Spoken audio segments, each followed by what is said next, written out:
Well, give this round to Amazon Prime.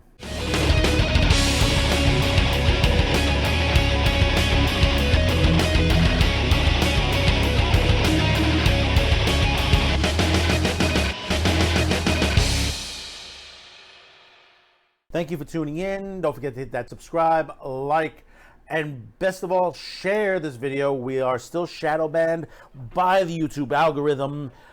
Please support us here and also on BitChute and ODYSEE, as we also have exclusive content on both of those social media platforms. Well, the anime war continues, part of the streaming wars. They both intersect in a way, because basically anime is one of the key things to this streaming war itself. And we've been seeing stuff all over the place. You know, the halt of the Crunchyroll sale to Sony. We've seen Demon Slayer coming across here, doing very well in the theaters, going over to Funimation's on there, and what it's going to be like when it hits Blu-ray, even though in Japan it sold heavily. The manga novels are selling out in the stores.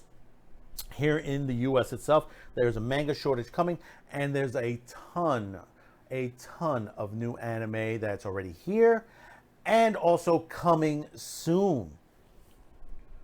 One of them is the fourth and final chapter in the Evangelion movies. You know, we've seen 1.11, 2.22,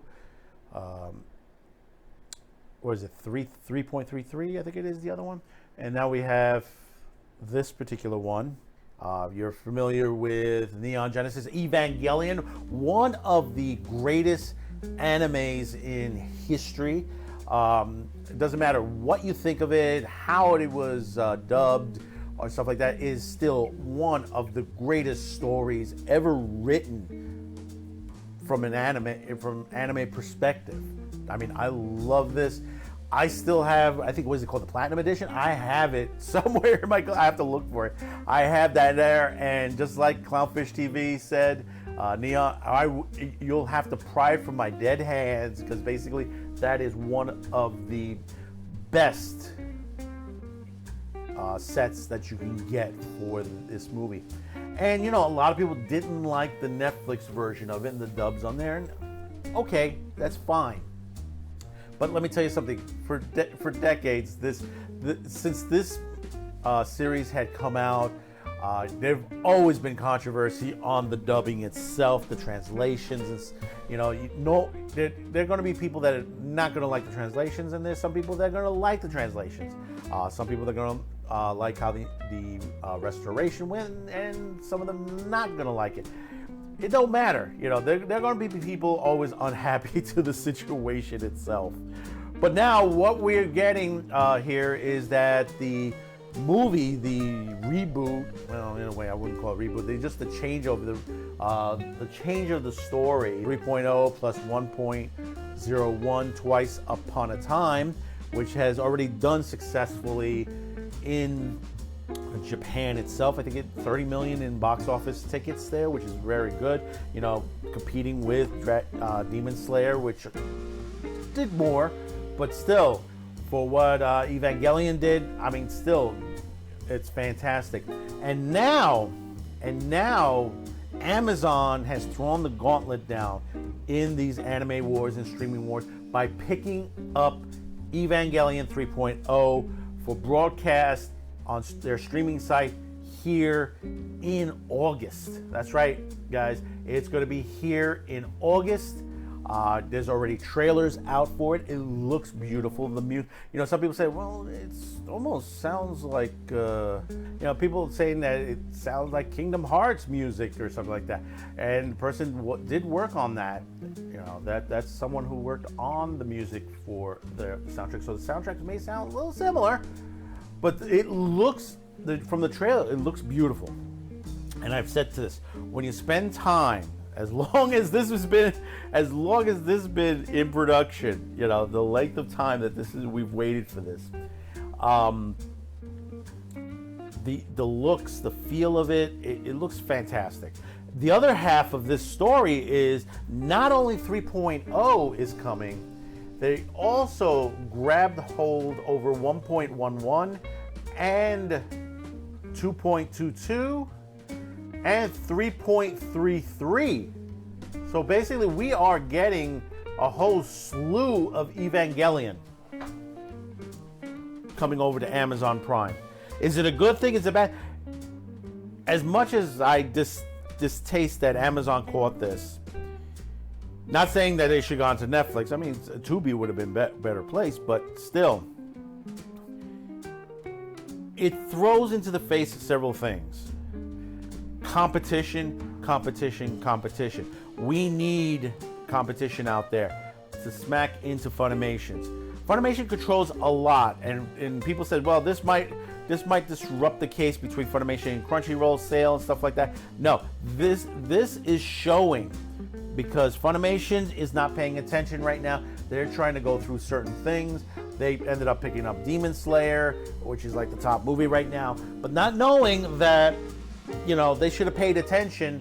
You had Evangelion out there, hanging out there, and Amazon swooped in and get it. Is it going to affect the Crunchyroll sale? Possibly or not. I mean, you have to prove to a judge out there that basically by putting those two companies together, that it could end up a detriment to the competition out there. We have big companies out there, AT&T, they're trying to sell off their stuff. Crunchyroll, they're trying to sell off Rooster Teeth. They had control of them there. By them pulling out that and giving it to Sony, which controls a good chunk, that's a major situation. But Netflix has been throwing a wrench into the fold. Amazon has been throwing a wrench, and the dark horse of the day is still Tubi TV, because a lot of these companies are bringing back the classics as well. They're bringing back the old classics. Take a gander to Tubi TV. You'll find some great stuff on there. There are a lot of other sites. I mean, even NBC was looking into. They're putting a Retrocrush on their Peacock site, but why? You can get it. You don't need Peacock to get Retrocrush. Retrocrush is free. It is free in pretty much every service you can think of, from Apple TV straight on down to Comcast, to your phone, to your laptop, to your tablet. They have their own app, and it's got some great classics in there, both dubbed and subtitled. I mean, this is the last story of this. I'm told this ends very nicely from people that I know that have seen this overseas, and they said it's a fantastic film. It's well worth the watch. It is very popular right now. Overseas, it's doing well. People are enjoying it. When it gets over here, it's going to be big as well. The thing about it is, this is a series that has been around for decades. And just this series alone, this 4-movie arc, and we've waited a long time since 1.11 was put out. I only saw 1.11. I didn't see 2.22 because I knew it's going to take a while for this to come out. So I'm going to get a chance to see every one of these films all together, back to back to back. I'll be able to see this. Right comfortably at my home with some nice popcorn and a nice bottle of beer. But like I said, Amazon has thrown the gauntlet, and we're going to see what's going to happen from here. Like I said, there's tons of great anime out there. I mean, we're waiting for Chainsaw Man. We're waiting for Spy X Family. We're waiting for the second half of Mushoku Tenshin, which won't be out until October. There's tons of other stuff that's coming. Some stuff that's beautiful. Usamaki, the horror series that's coming out by Ito. That's coming out next. Now it's been pushed to next year. We've reported that here. It looks beautiful already. It already looks fantastic on there for a horror anime on there. And I told you, my wife has the Tomy T-shirt. That's a great T-shirt she's got, and I can't find it in my size. You only can find it in large, and it's gotten expensive. $80, $80 for a T-shirt now. Whew. That's amazing. But also, speaking of money for things, you know, you go back and look at how this originally was released. When this was released in VHS, the Evangelion series, you only got like maybe 1 or 2 chapters on a VHS. You spent $30. So think about it, how many chapters there were in the original series and how many VHS tapes you had to buy. You spent $30 each. You know, Neon from Clownfish TV said it best. You know, you young guys don't realize how easy you got it today. You know, the other couple weeks ago on Saturday Pre-Flight, I had gotten the Blu-ray complete version of the OVA Giant Robo, and I have the original DVD versions of it, which was one chapter per DVD. So it took me 7 DVDs, and I spent $25 a pop. So you do the math, $25 a pop. I spent almost $200 for this entire story. And what did I pay for it now? Price of the price of maybe two DVD sets. I mean, 2 DVD volumes. You know, it was an expensive time. Let me tell you. You got to remember. You go back to the beginning of VHSs. VHSs cost $75 to $80 when they first started to come out, and betas. That's back in the beta days too.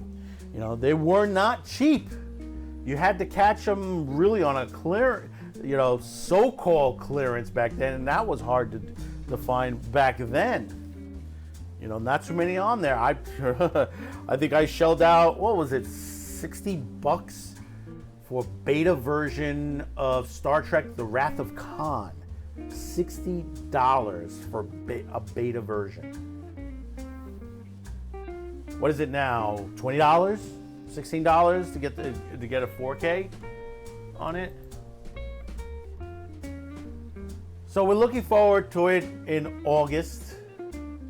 We're anticipating it. Will they go beyond this? I don't know. Maybe they might create another story or something to that nature. We'll see how it ends. So you reached this part of the video. Thank you for tuning in. Don't forget to hit that like, subscribe, share this video.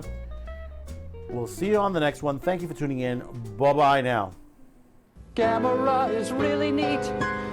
He is filled with turtle meat. We all love you, Gamera.